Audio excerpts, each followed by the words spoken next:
Bonjour à toutes, bonjour à tous. Merci beaucoup pour votre participation à cette nouvelle rencontre. Les entreprises s'engagent, co-organisée par le Haut Commissariat à l'emploi et à l'engagement des entreprises et l'APEC.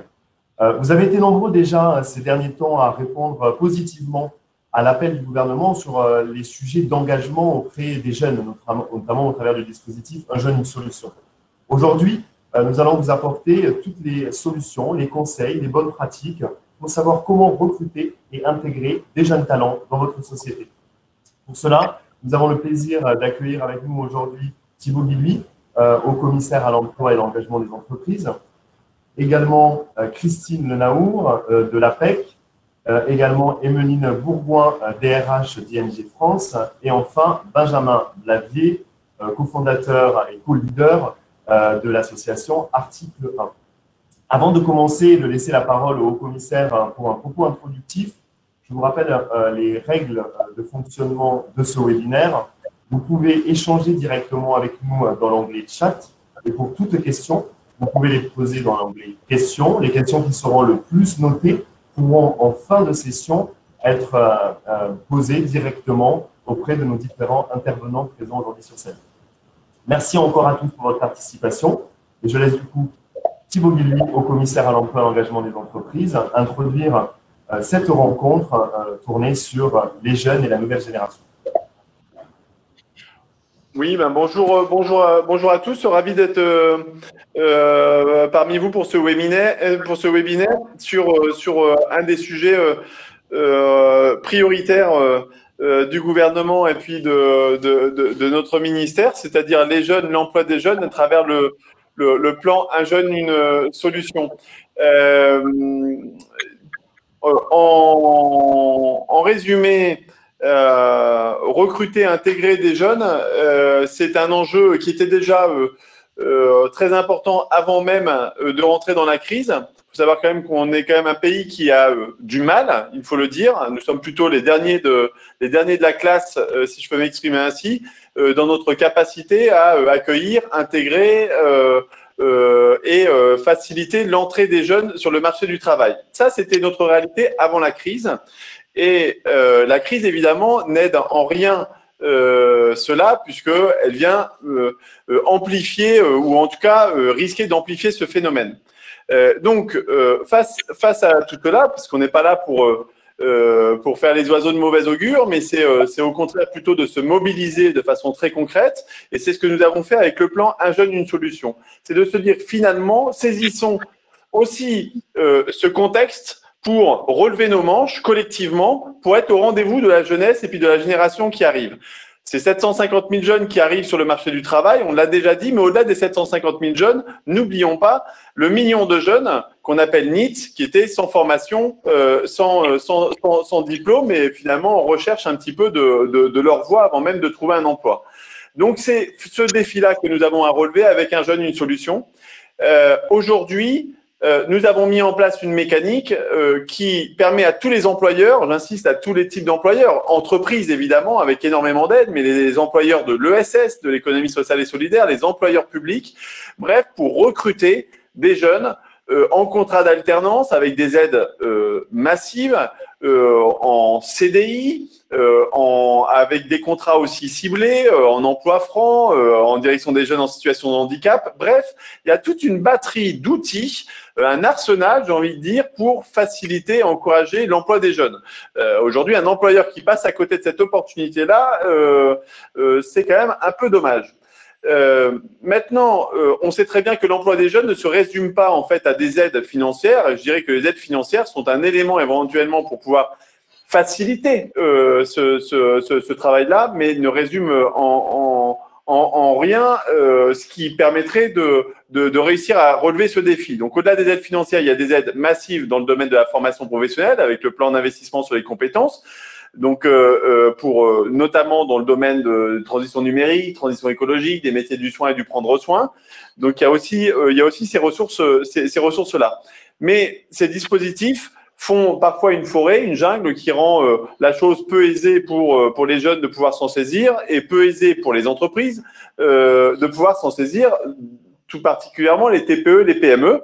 C'est pour ça que nous travaillons a changé un petit peu et ont facilité en fait l'engagement de chacun à travers d'abord un site qui s'appelle unjeuneunesolution.gouv.fr, qui est votre site en fait, qui est le site qui réunit et qui est en train de réunir progressivement tous les acteurs de l'emploi, de l'orientation, de l'engagement, de la formation pour réunir finalement tout ça et rendre ça facilement accessible pour les jeunes de façon géolocalisée. Et d'ailleurs, ils sont déjà très nombreux à avoir rejoint la plateforme, un peu plus de 500 000 en 15 jours.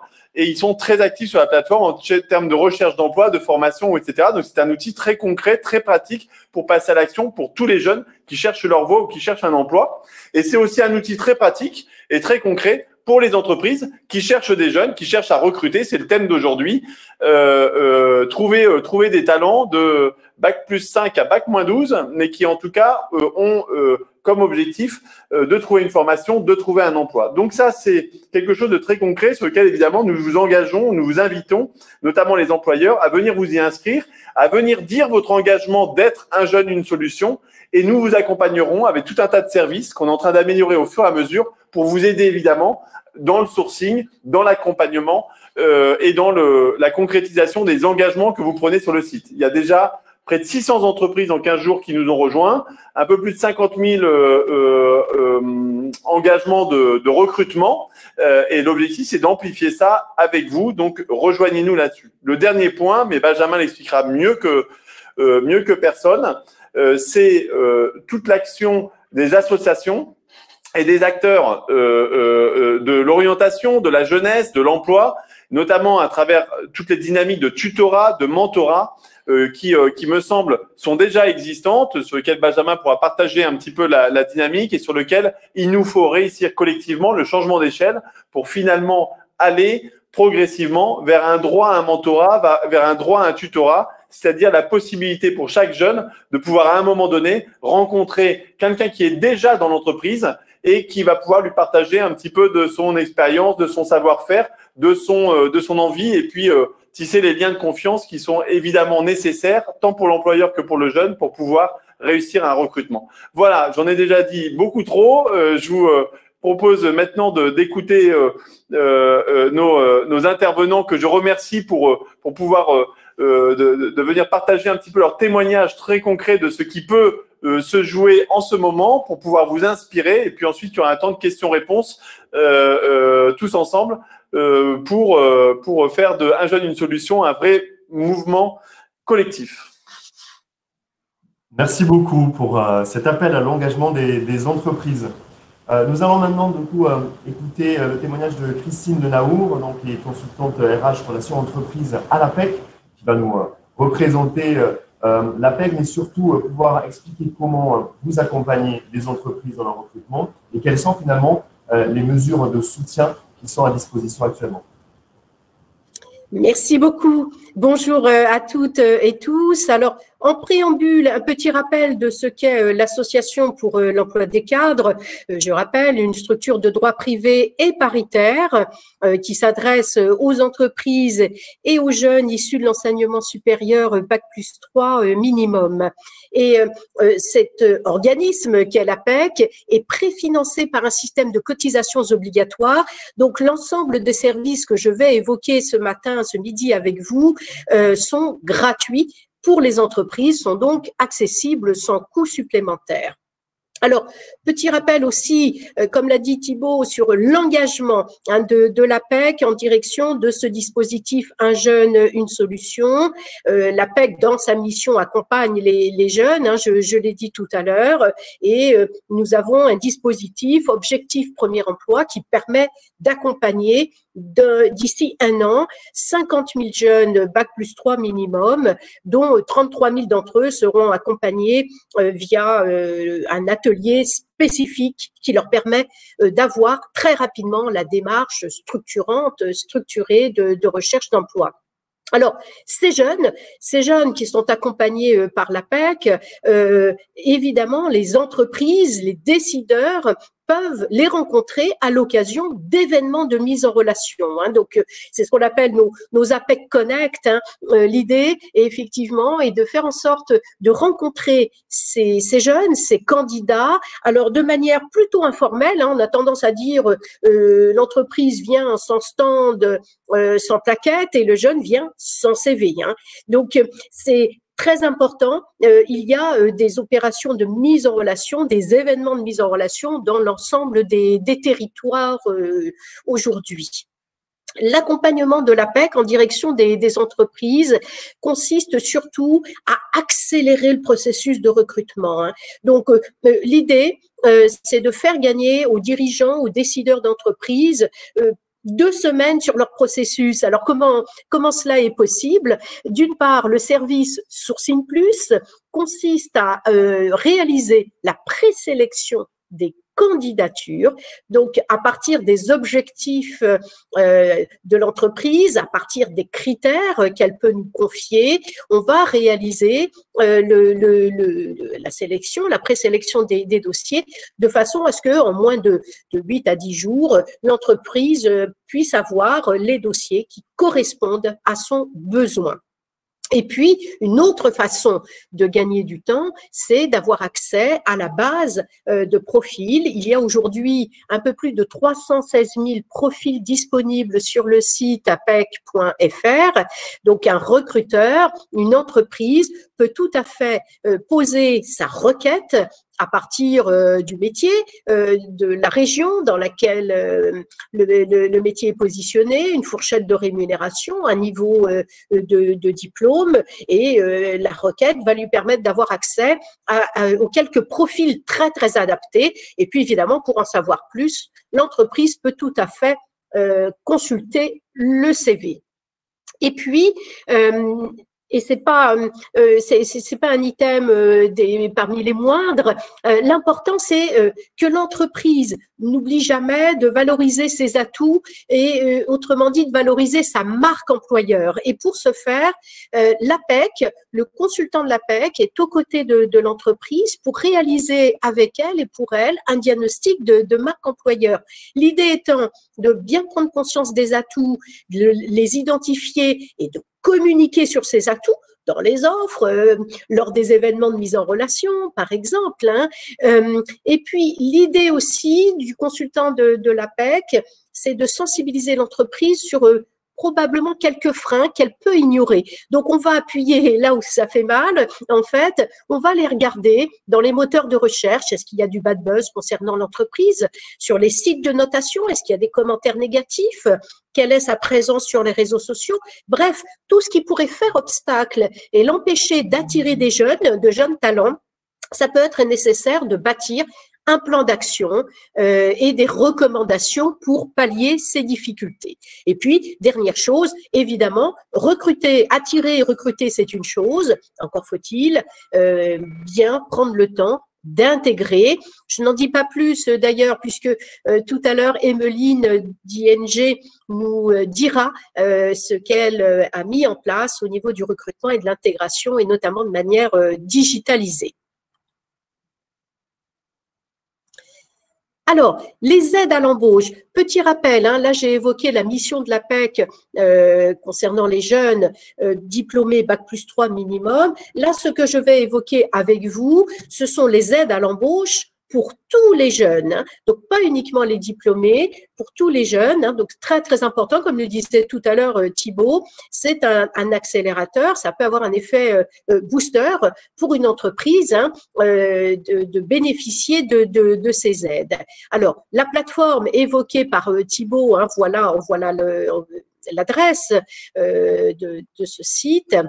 Une plateforme qui est accessible aux jeunes, bien sûr, et aux entreprises qui s'engagent sur la thématique de l'embauche des jeunes.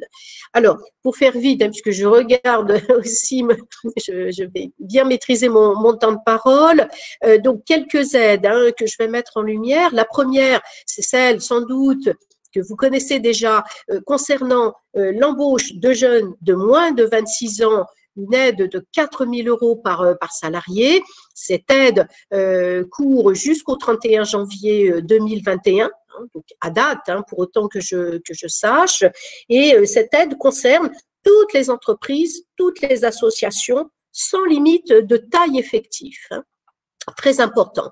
La deuxième sur laquelle je souhaite insister, c'est celle qui concerne l'embauche d'apprentis, d'alternants. Alors, cette aide concerne les jeunes du niveau CAP au niveau Bac+5, hein, au niveau Master 2. Et vous voyez, c'est une aide de 5 000 € pour des jeunes de moins de 18 ans et qui peut aller jusqu'à 8 000 € au-delà de 18 ans. Cette aide est versée la première année du contrat d'apprentissage et ensuite, pour les années suivantes, c'est l'aide unique d'apprentissage qui prend le relais et qui sera versée. L'aide sur laquelle aussi je souhaite faire le focus, c'est l'aide à l'embauche des travailleurs handicapés. Alors, c'est une aide de 4 000 € hein, par travailleur handicapé embauché, une aide qui a d'ores et déjà été prolongée jusqu'au 30 juin 2021. Et là, il n'y a pas de condition d'âge. Hein. La seule contrainte, la seule condition, c'est que le travailleur dispose de sa RQTH. Hein.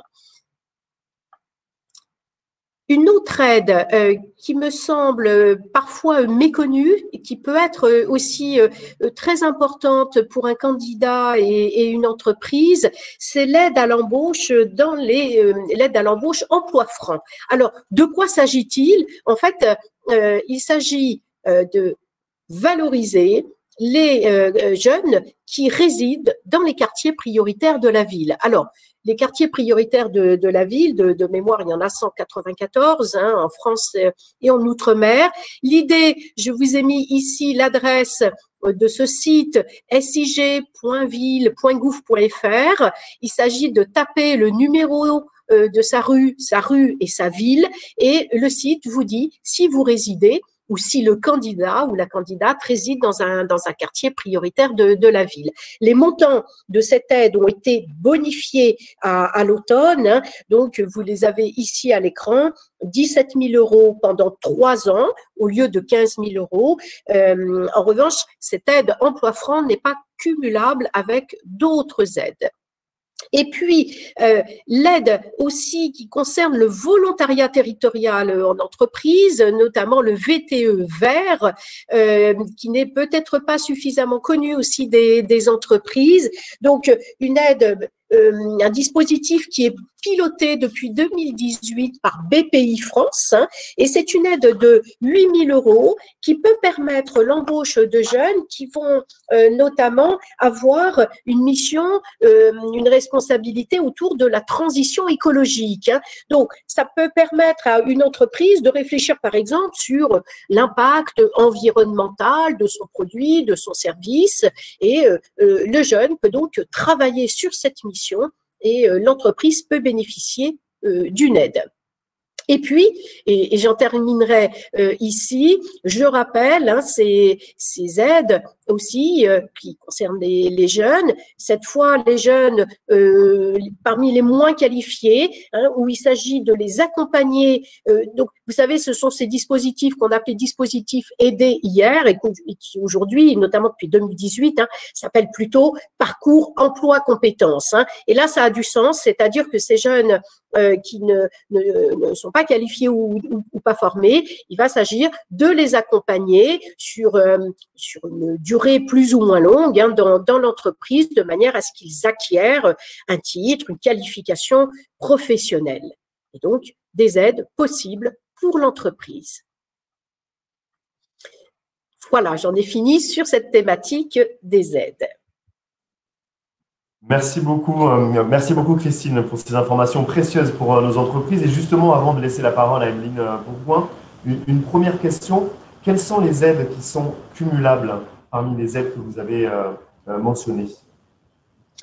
Alors, par exemple, pardon, une des dernières que j'ai évoquées, le VTE vert, hein, qui concerne la transition écologique, c'est une aide qui peut être cumulable avec une autre aide qui concerne les territoires d'industrie, par exemple. Hein. Donc, on peut avoir cette aide VTE vert de 8 000 euros cumulable avec une autre de 4 000 euros qui concerne les territoires d'industrie. Je l'ai dit concernant comment dire, l'aide sur les travailleurs handicapés. Cette aide-là n'est pas cumulable. En revanche, elle va se cumuler avec d'autres aides qui sont celles fournies par l'AGEFIP. Hein, donc, l'AGEFIP a une bonne dizaine d'aides et de services qui permettent d'accompagner les travailleurs handicapés. Donc, ça peut tout à fait être compatible avec l'aide de 4 000 euros. Merci beaucoup. Thibaut Guilluy, une question peut-être particulièrement sur le dispositif Un jeune, une solution, et une question d'un intervenant qui demande comment ce dispositif est intégré avec les missions locales et Pôle emploi. Évidemment, c'est un plan qui est, j'ai envie de dire, co-élaboré aussi avec le service public de l'emploi et puis Pôle emploi et les missions locales.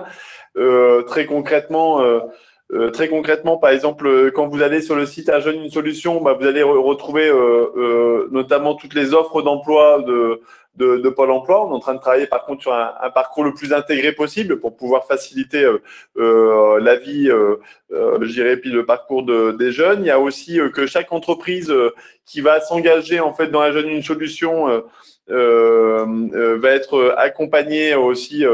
J'ai envie de dire, on est en train de mettre en place une logique de service un petit peu VIP pour les entreprises qui s'engagent avec Pôle emploi. On a aussi beaucoup de jeunes qui ne savent pas forcément ce qu'ils veulent faire, qui ne sont pas accompagnés, et donc ils s'inscrivent sur la plateforme et ils sont rappelés. Il y a un système de callback, comme on dit, qui font qu'ils sont rappelés par les missions locales. Donc, je crois qu'on a déjà pas loin de 3 000 jeunes, par exemple, qui ont pu mettre en place un accompagnement avec les missions locales. Voilà, sur les recherches d'emploi, il y a eu pas loin d'un million de recherches d'emploi qui ont été faites et près de 100 000 candidatures qui ont été déposées. Voilà, donc les jeunes sont très actifs dessus, et donc en fait c'est tous les services. L'idée c'est d'être un petit peu équipe de France au service des jeunes, quoi. Donc d'apporter le meilleur de ce qui existe, mais de pas demander aux jeunes d'aller se perdre dans tous les dispositifs qui sont nombreux, et c'est normal, ils seront toujours nombreux parce qu'il y a une biodiversité de situations, et donc il faut des réponses diverses adaptées à chaque territoire, à chaque jeune. Mais par contre, il faut que nous nous organisions collectivement pour faire en sorte que ce soit facile d'accès, et pour les jeunes et pour les entreprises. En tout cas, telle est notre obsession. Merci beaucoup pour ces précisions. Je vous propose maintenant d'écouter le témoignage d'Emeline Bourgoin, donc DRH d'ING France. ING, entreprise fortement engagée sur les sujets d'inclusion et d'emploi, qui est parvenue du coup à s'adapter à la crise pour proposer la meilleure intégration à ces jeunes recrues et à poursuivre des actions en faveur des jeunes. Emeline, est-ce que vous pouvez du coup vous présenter ces différentes actions et mesures? Bien sûr, bonjour à toutes et à tous, et merci beaucoup d'être si nombreux à cette présentation. Effectivement, l'inclusion des jeunes chez ING fait partie de nos piliers dans notre politique de diversité et d'inclusion. Et donc, je vais vous faire une présentation qui est peut-être un peu plus pragmatique sur notre politique, même en 2020, malgré la situation assez atypique qu'on connaît actuellement. Très rapidement, donc je voulais rappeler à tout le monde que ING, c'est une banque avec 2 activités principales en France, donc la banque de financement et d'investissement ainsi que la banque en ligne, et qui compte aujourd'hui plus de 700 collaborateurs. Voilà, on est très engagé par ailleurs sur différents sujets de RSE, et on est depuis 9 ans maintenant certifié top employeur. Vous pouvez passer à l'autre slide. Voilà, merci beaucoup. Donc, il n'y a qu'une slide qui résume un peu nos actions. En fait, pour nous, depuis 2019, on s'est engagé auprès du gouvernement et notamment le dispositif La France une chance, les entreprises s'engagent pour booster, on va dire, vraiment notre politique RH en la matière d'inclusion des jeunes. Pour être très transparente avec l'auditoire, c'est vrai que c'était un sujet qui, jusqu'alors, n'était pas forcément traité au sein d'ING. Pourquoi? Parce que, comme beaucoup d'entreprises de notre taille, hein, on est encore une PME en France, je dirais que la facilité, c'est d'aller chercher des gens expérimentés et qui cochent toutes les cases sur les recrutements. Et le fait que la charge de travail permette moyennement aux managers ou aux collaborateurs d'accompagner des juniors dans leurs responsabilités faisait que ce n'était pas naturel en fait pour les équipes au sein d'ING en France. Donc quand on a eu l'information de La France une chance, les entreprises s'engagent, on a très vite pris contact avec les différentes personnes en charge et beaucoup collaboré avec eux dans le sens où on avait besoin d'être nourris, donc de recevoir des idées, mais aussi de partager. On a vraiment développé des actions autour de deux axes.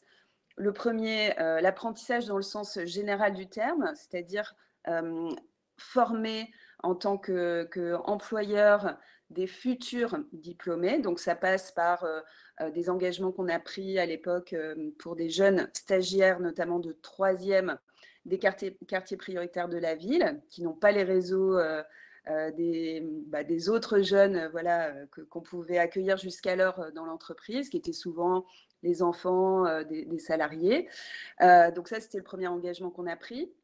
Ensuite, des engagements autour des stagiaires et de l'apprentissage au sens contrat d'apprentissage et d'alternance au sein de l'entreprise, parce que là aussi, ce n'était pas quelque chose d'intégré dans l'ADN de nos collaborateurs et managers. Et enfin, considérer ce post-diplôme, on va dire, enfin ce pré-diplôme, pardon, comme un préalable sur potentiellement une pré-embauche. Se dire que finalement, ces jeunes, on les forme, on les accompagne dans le cadre d'un apprentissage qui dure 1 ou 2 ans ou un stage qui apporte de la valeur aux jeunes et à l'entreprise. Il fallait aussi qu'on engage un peu plus nos managers dans le recrutement de ces jeunes une fois qu'ils étaient diplômés. Donc voilà, en quelques mots, je dirais la philosophie qu'on a déployée au cours de cette année 2019. En parallèle de cela, on a également signé un manifeste avec les États de la France qui concerne en fait l'engagement des entreprises à capitaux étrangers pour justement l'emploi des jeunes. Et ça, c'était pour nous aussi un moyen de marquer en novembre 2019 le fait que non seulement on était présent, on voulait avoir plus d'action en la matière, mais on voulait aussi que ce soit exécuté avec des objectifs chiffrés. Pour vous donner quelques données chiffrées justement de ces engagements, donc on a été assez humble en 2019 quand on a pris ces engagements, notamment sur les stages de 3e. Pourquoi? Parce que on n'avait pas encore évalué la capacité d'ING à accueillir ces jeunes dans l'entreprise et le faire bien, puisque c'est pour moi un point vraiment non négociable. On accueille des stagiaires ou des apprentis et on le fait qualitativement. On leur propose des choses qui les aident à se développer. Et donc, pour ces jeunes de 3e en provenance des quartiers prioritaires de la ville, on s'était engagé très humblement sur 10 jeunes qui venaient faire leur stage de 3e chez ING France. Donc, on avait mis en place un programme de découverte de l'entreprise très pratique avec des jeux de rôle et aussi quelques petits projets sur lesquels ils pouvaient travailler pendant cette semaine. Et on a déjà énormément de managers ou collaborateurs qui ont levé le doigt pour nous aider dans ce dispositif. Donc ça, c'était très encourageant. On a une 40aine de personnes qui ont levé le doigt, vraiment bénévolement, et qui ont pris du temps sur leur temps de travail. Et la première session a été tellement successful, on va dire, enfin vraiment positive pour les jeunes et les collaborateurs d'ING, que finalement, on s'est dit, on continue, on a un dispositif qui fonctionne, qui apporte beaucoup de valeur à l'entreprise et à ces jeunes. Et on va plus loin. Au final, on a accueilli 45 jeunes stagiaires de 3e. Donc, c'était une belle victoire pour nous. Le feedback qu'on a reçu des managers à l'époque, c'était c'est un peu frustrant pour nous de les voir juste pendant une semaine. Est-ce qu'on ne peut pas aller plus loin ? Aller plus loin, ça a été des engagements qu'on a pris aussi sur notre job d'été. C'est-à-dire que tous les jeunes qui étaient en âge de faire un job d'été et qui le souhaitaient ont pu nous faire une demande directement pour faire un job d'été chez ING. Ces jobs d'été jusqu'à présent étaient en général dédiés aux enfants de collaborateurs là aussi pour plus de facilité. Et donc, on a réservé 20% de ces jobs d'été pour des jeunes qui soit avaient fait leur stage de 3e chez nous, soit en avaient entendu parler et nous avaient contactés directement. Et donc, ça a été aussi une belle réussite parce qu'on a réussi, malgré la situation du Covid avec un télétravail partiel, à les accueillir correctement, à les faire travailler sur des petits projets qui nous ont aussi rendu service et avoir des retours de ces jeunes qui étaient extrêmement positifs et assez émotionnellement aussi très forts, dans le sens où ils ne pensaient pas du tout avoir cette chance. Et ils ont bien profité de ce job d'été pour apprendre dans un cadre privilégié. Par ailleurs, donc, on parlait de l'embauche des jeunes diplômés, là, pour switcher sur cette partie-là. Donc, depuis le 16 mars, évidemment, comme beaucoup d'entreprises, notre priorité a été le focus sur la santé de nos collaborateurs. Donc, on a mis 97% de nos salariés en télétravail temps plein. Et la question a été très vite d'adapter nos process RH et mon équipe a été extrêmement réactive sur ce sujet. On a digitalisé tous les process, à la fois d'onboarding ainsi que les process de recrutement en ligne. Donc, tout se fait maintenant 100% en digital. Et depuis le 16 mars, on a recruté 55 collaborateurs dans le cadre du New Way of Working, ce New Normal qui nous est finalement un peu imposé, en renforçant vraiment la dimension intégration, afin que le jeune ne se sente pas délaissé face à son écran et en visio. Donc, malgré tout, on fait un peu de présentiel au début pour que la personne rencontre son manager et quelques personnes de son équipe. Et ensuite, ça lui permet, en toute autonomie et avec un suivi quand même renforcé, de se lancer dans son nouvel emploi. Donc, ça signifie que on continue à recruter des jeunes, ça représente à peu près 10% de nos recrutements totaux. Et sur ces jeunes recrutés, on a également mis l'accent sur notre capacité, comme je vous le disais tout à l'heure, à transformer des contrats d'apprentissage ou des contrats de stagiaires en emploi, en CDI. Et là aussi, on a des résultats qui continuent à progresser puisqu'on atteint 20% de transformation sur des emplois divers et variés dans l'entreprise, ce qui nous permet vraiment de renforcer cette couche de jeunes diplômés qui viennent des quartiers prioritaires ou pas d'ailleurs, mais dans nos équipes, c'est une vraie évolution. Donc, c'est vrai que le message que je voulais passer aujourd'hui, c'est c'est possible. C'est pas parce qu'on est dans une période de crise qu'effectivement, on ne peut pas recruter des jeunes. Le tout, c'est de mettre en place tous les dispositifs suffisants et essentiels pour bien les intégrer dans cette période compliquée, pour aussi challenger, on va dire, les managers pour qu'ils acceptent de les accueillir dans leurs équipes, parce que même si on n'a pas beaucoup d'expérience, on apporte de la valeur. Et effectivement, ça nous aide aussi dans nos dispositifs de gestion de la connaissance, puisque on a aussi pas mal de salariés qui vont partir à la retraite. Et donc, la transmission se fait par le biais de l'embauche de ces jeunes. Voilà, donc moi, j'encourage vraiment les entreprises à continuer. C'est important, encore plus aujourd'hui. On a également, depuis la rentrée de septembre, commencé un partenariat avec Capital Filles qui nous permet d'aider des jeunes filles pour leur orientation. Donc là, on est sur nos deux piliers qui sont le genre et l'inclusion des jeunes.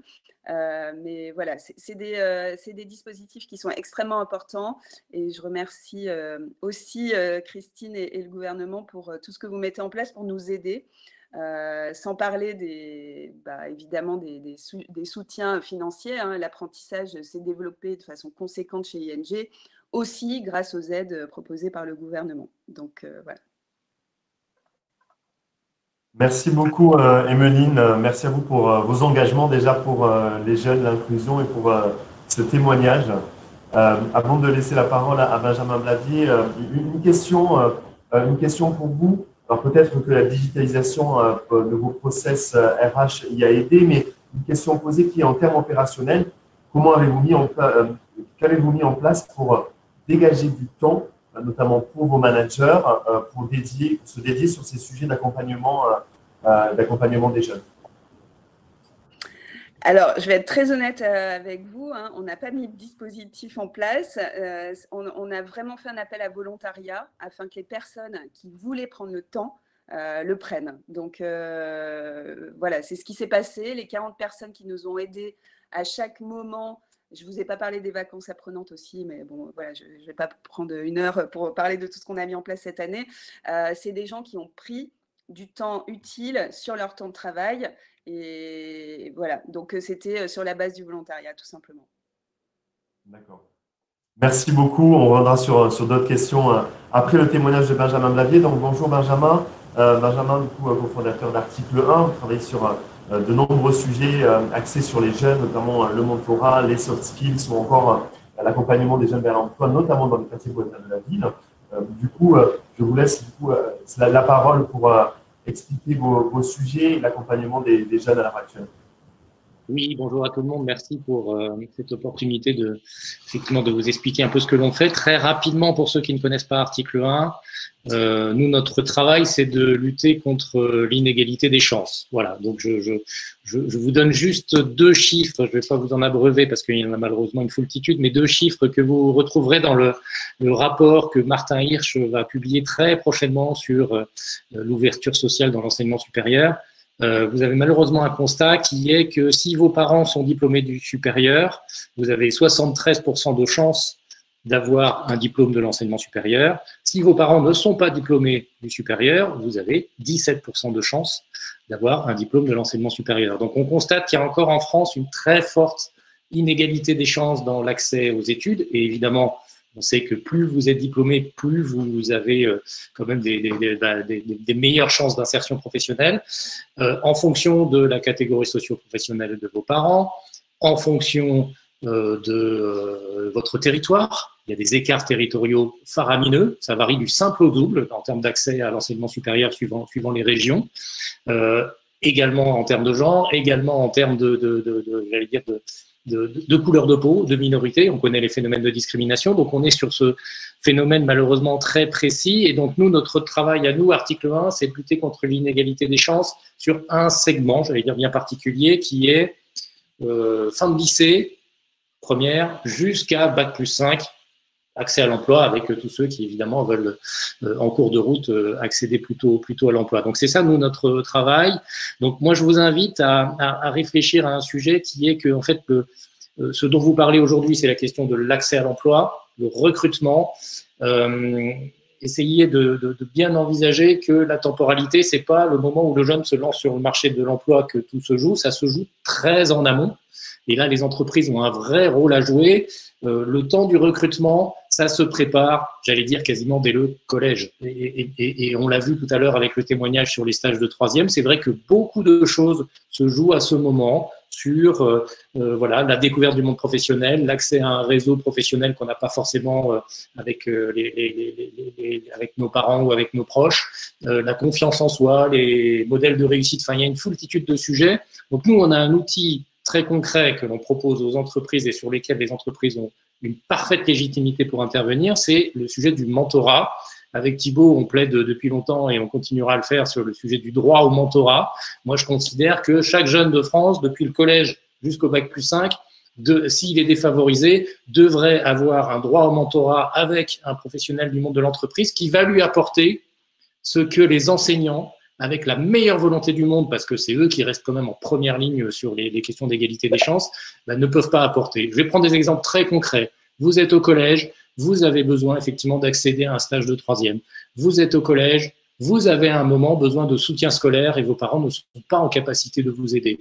Vous êtes en terminale, vous interrogez sur votre orientation, vous ne connaissez pas les filières d'études supérieures, vous ne connaissez pas par exemple les classes prépa, vous êtes en 2e année de BTS ou de prépa, de ce que vous voulez, vous avez besoin à un moment de parler anglais, de pratiquer votre anglais et votre famille ne peut pas vous le permettre, vous avez besoin de vous préparer à trouver un job, à vous préparer des entretiens, à élargir votre réseau professionnel. Tous ces exemples-là que je viens de vous citer sont des exemples sur lesquels on peut très concrètement engager une relation de mentorat, soit à long terme, soit très ponctuelle, entre un jeune, collégien, lycéen, étudiant, et un volontaire du monde de l'entreprise qui va pouvoir répondre très concrètement à ces enjeux.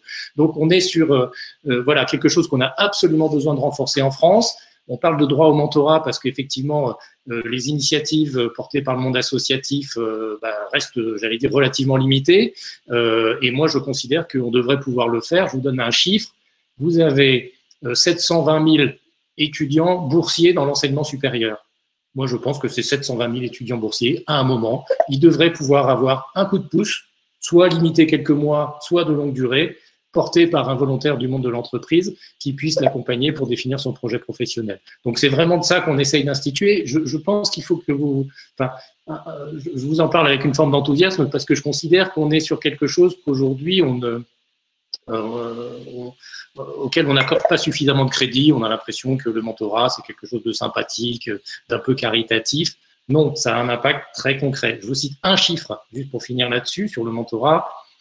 Sur les jeunes que nous accompagnons en première année d'études supérieures, quand ils sont mentorés par article 1, je sais que je baisse le risque de décrochage de 32%. Voilà, c'est pas anodin quand vous savez ce que représente le coût d'un étudiant dans l'enseignement supérieur versus le coût d'un mentorat un peu organisé. Vous avez des effets très concrets sur la persévérance scolaire des jeunes et évidemment sur leur accès à l'emploi. Deuxième sujet que je voulais vous évoquer, un sujet auquel nous sommes très attachés à article 1 et nous ne sommes pas les seuls. Moi, je voudrais vous mentionner l'importance des soft skills. C'est un message qu'on reçoit de la part de beaucoup d'employeurs qui nous disent nos métiers sont bousculés avec l'arrivée du digital, ils vont énormément changer, donc les diplômes en dur comptent toujours, mais ce qui devient de plus en plus important, c'est la question des soft skills, c'est la question du potentiel, c'est la question de la personnalité, la capacité d'adaptation, la capacité à réapprendre, la capacité à travailler en équipe. Il y a une foultitude de compétences comportementales que les employeurs ont envie d'apprécier. Bon. Ça, c'est un message que l'on entend très souvent, avec une vraie difficulté qui est qu'on a finalement encore assez peu d'outils objectifs pour savoir ce que l'on met derrière cette notion de soft skills.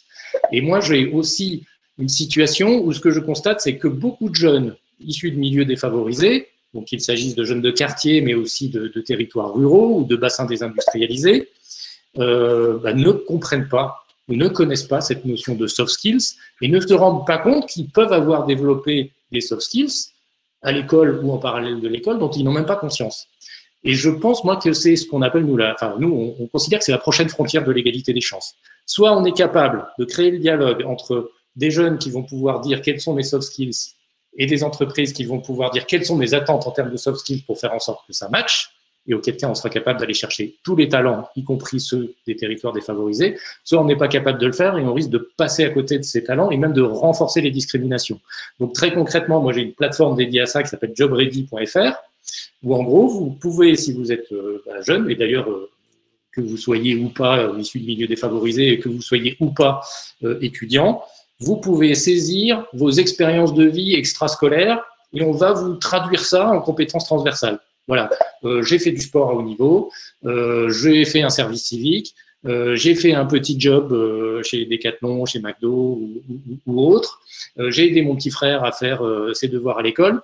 ça signifie que j'ai développé des compétences dont je n'ai pas conscience et qu'on va vous aider à formaliser. Et on invite évidemment les recruteurs d'un autre côté à utiliser ce genre de plateforme. Il y en a d'autres. Moi, je vous parle de la nôtre Job Ready parce qu'elle est d'intérêt général et qu'on essaye d'en faire un vrai outil d'égalité des chances. Moi, j'invite aussi les recruteurs à se poser la question de la formalisation des soft skills, essayer d'être objectif dans l'appréciation des soft skills, et sans doute que ça vous permettra d'aller chercher ces talents dont le CV n'est pas immédiatement lisible. Voilà, donc ça c'est une deuxième démarche. Et troisième sujet, effectivement, la question de l'accès à l'emploi. Sachez qu'il y a un tissu associatif extrêmement riche auquel vous pouvez vous adresser pour aller chercher ces talents issus de la diversité en ce moment même. Il y a évidemment tout le travail fait par les missions locales, par Pôle emploi, par l'APEC qui est très identifié et heureusement, mais il y a aussi des associations dont vous pouvez vous rapprocher qui vont faire ce travail pour vous aider à être mis en relation avec cette jeunesse. Je cite quelques associations. Moi, je dirige un collectif qui s'appelle le collectif de l'ascenseur, dans lequel on est une grosse vingtaine d'associations qui travaillent sur les enjeux d'égalité des chances. Nous avons des acteurs tels que Mosaïque RH, qui travaillent sur l'accès à l'alternance, l'accès à l'emploi des jeunes des quartiers. Je peux vous citer la Cravate Solidaire, qui fait un formidable travail aussi pour aider les jeunes défavorisés à s'approprier les codes du recrutement. Je peux vous parler d'Action Emploi Réfugiés. Je peux vous parler de nos quartiers ont du talent. En fait, il y a un tissu associatif extrêmement riche dont vous pouvez vous rapprocher pour effectivement aller très concrètement proposer des offres d'alternance, de stage, parce que l'accès au stage ne se pose pas que dans les classes de troisième. Il y a un vrai sujet d'accès au stage dans le supérieur pour que ce soit ouvert à tous, et évidemment d'emploi, en particulier pour cette jeunesse la plus défavorisée. Moi, je considère que la clé, c'est l'alliance entre nos associations et nos entreprises pour aller chercher ces publics. Voilà. Je sais que Thibaut fait un maximum, mais à un moment, Thibaut ne signe pas les contrats d'embauche. Lui, il nous fournit toutes les aides possibles et il les fait avec une formidable énergie, mais je pense que la concrétisation sur le terrain passera par la collaboration entre les entreprises et les assos. Merci beaucoup, Benjamin, pour ce rappel du sujet important, en effet, de l'égalité des chances dans les recrutements et de ce lien fort à poursuivre et à intensifier entre les entreprises et le tissu associatif en France. Du coup, plusieurs questions de la part de nos participants et une question, par exemple, de nouveau sur le dispositif Un jeune, une solution qui a été mentionné par Thibaut Limi. La question est notamment sur la date limite d'application. Une date limite d'application est-elle prévue d'être rallongée? Par exemple, le recrutement d'un jeune de moins de 26 ans, l'aide stop le 31 janvier. Qu'en est-il pour éventuellement prolonger ce délai? Donc, selon les mesures, effectivement, il y en a qui s'éteignent le 31 janvier, puis il y en a qui se poursuivront. Je pense notamment, par exemple, tout ce qui est contrat aidé sur les PEC, pour notamment toutes les associations, les acteurs de l'économie sociale et solidaire. Les emplois francs aussi, qui modulo la mesure emploi franc plus, sans vouloir rentrer dans le détail, mais qui ont vocation à durer toute l'année 2021. Tout ce qui est formation professionnelle PIC, c'est surtout 2021. Par contre, sur ce qui est aide à l'embauche et aide à l'alternance, pour le moment, effectivement, ça s'arrête le 31 janvier. Nous n'excluons pas la possibilité de faire le point sur la situation de l'emploi des jeunes et puis l'appétence des acteurs pour voir si certaines prolongations peuvent être ou pas envisagées dans les mesures. Pour le moment, il n'y a absolument rien d'acté, mais en tout cas, c'est en discussion avec la ministre. Ce que je peux vous dire, en tout cas, c'est que les jeunes, eux, ils attendent pas. Ils frappent à la porte. Il y en a quand même encore 30 000 qui sont en formation dans les centres de formation et d'apprentissage et qui cherchent un employeur. Donc, si vous recrutez, allez les chercher. Et j'ai envie de dire, déjà, d'ici le 31 janvier, on a déjà pas mal de choses à faire. Donc, concrétisons toutes les embauches qu'on peut faire d'ici le 31 janvier. On parlera de la suite après. Voilà. Mais n'ayez crainte.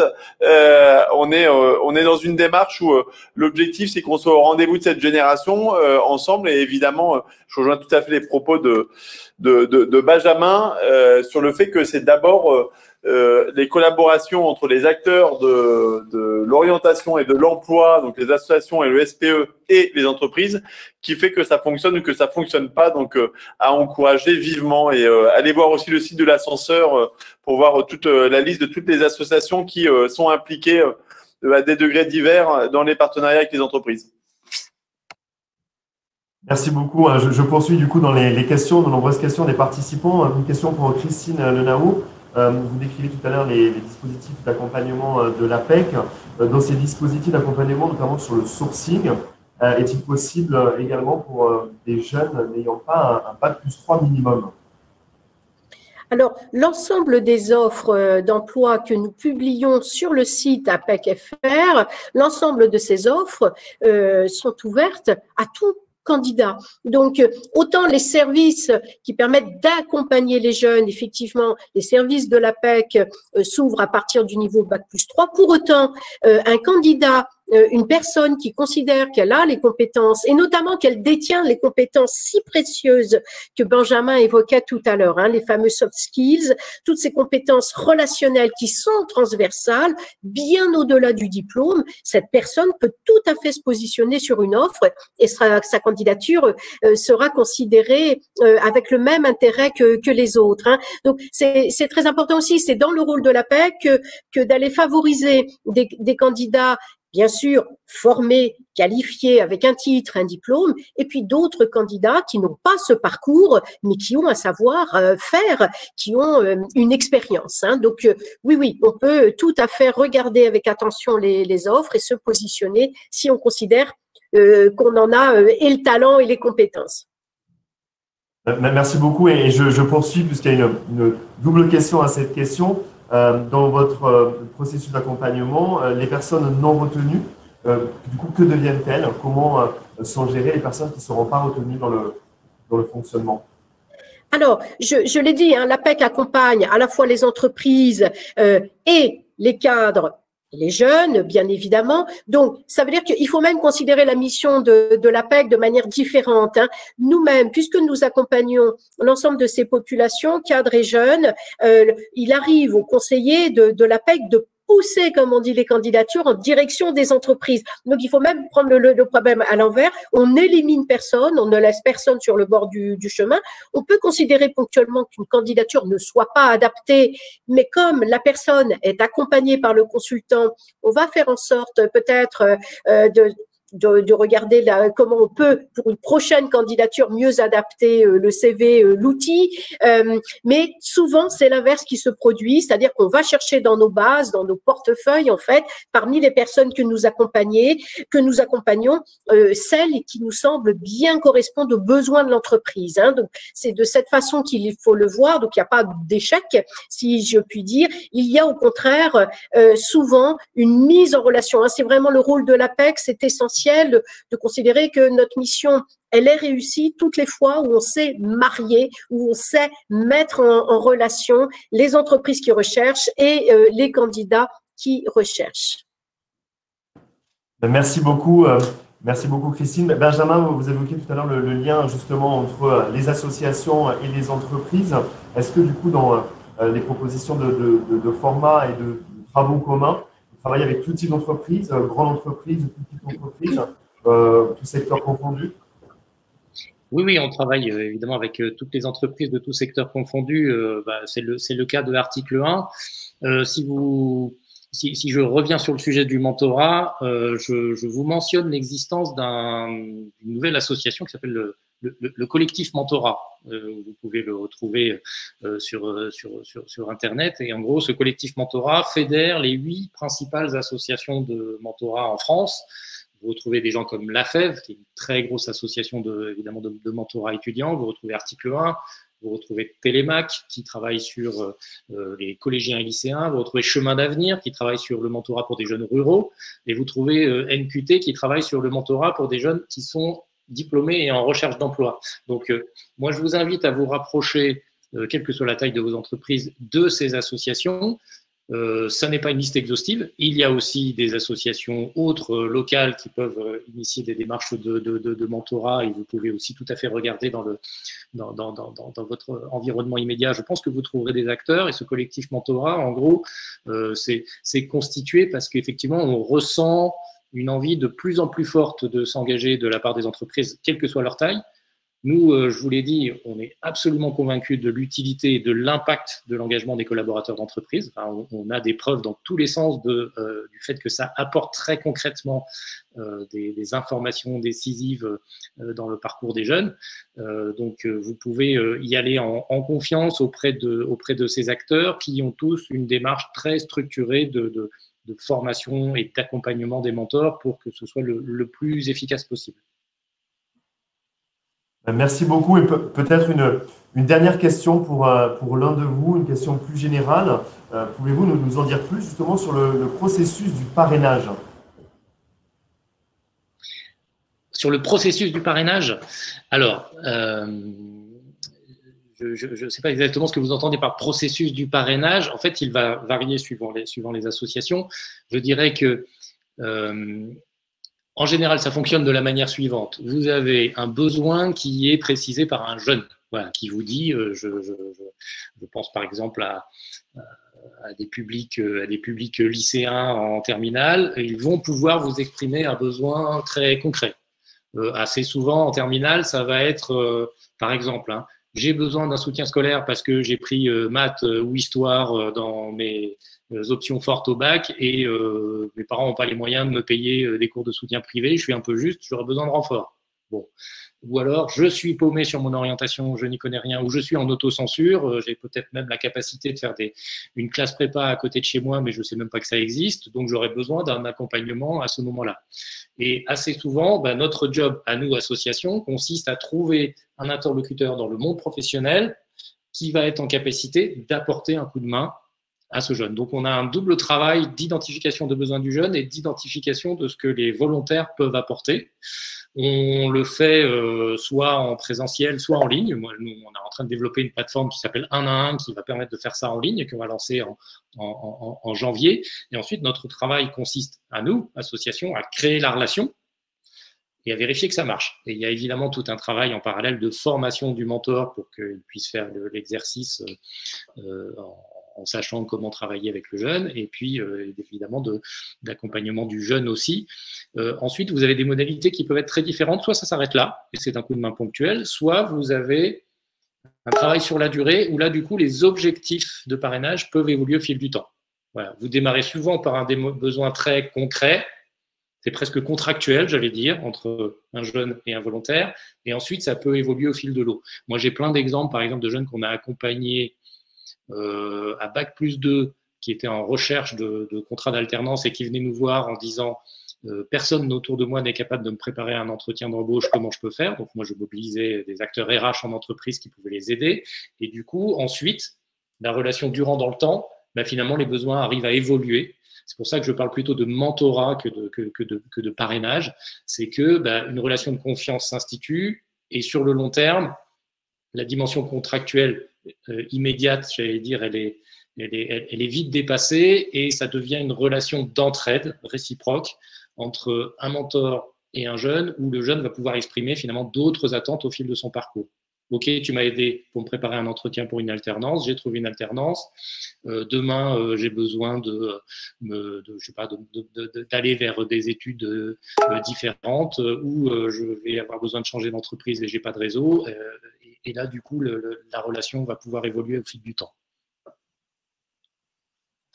Merci beaucoup. Merci pour ces précisions. Nous allons maintenant, du coup, arriver au terme de notre rencontre. Donc, vous allez pouvoir voir dans l'onglet sondage une simple question. Ce webinaire vous a-t-il été utile à évaluer du coup de 1 à 5?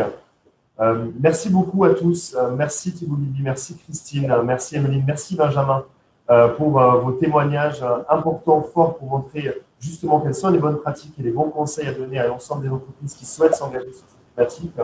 Merci à tous les participants, et dans la continuité des échanges que nous venons d'entendre, et notamment de l'appel à mobilisation du haut-commissaire, n'hésitez pas à rejoindre ce mouvement, le mouvement des entreprises s'engage, pour être entouré de pairs, pouvoir être accompagné dans vos recrutements, pouvoir valoriser vos engagements, valoriser aussi l'engagement fait avec d'autres structures comme des structures associatives et également pouvoir être en relation avec des jeunes motivés et talentueux sur différentes formes. Donc, www.jeunesolutions.gouv.fr. Merci à tous encore une fois pour votre mobilisation et pour votre participation et on vous donne rendez-vous très prochainement pour un nouveau rendez-vous des entreprises s'engagent.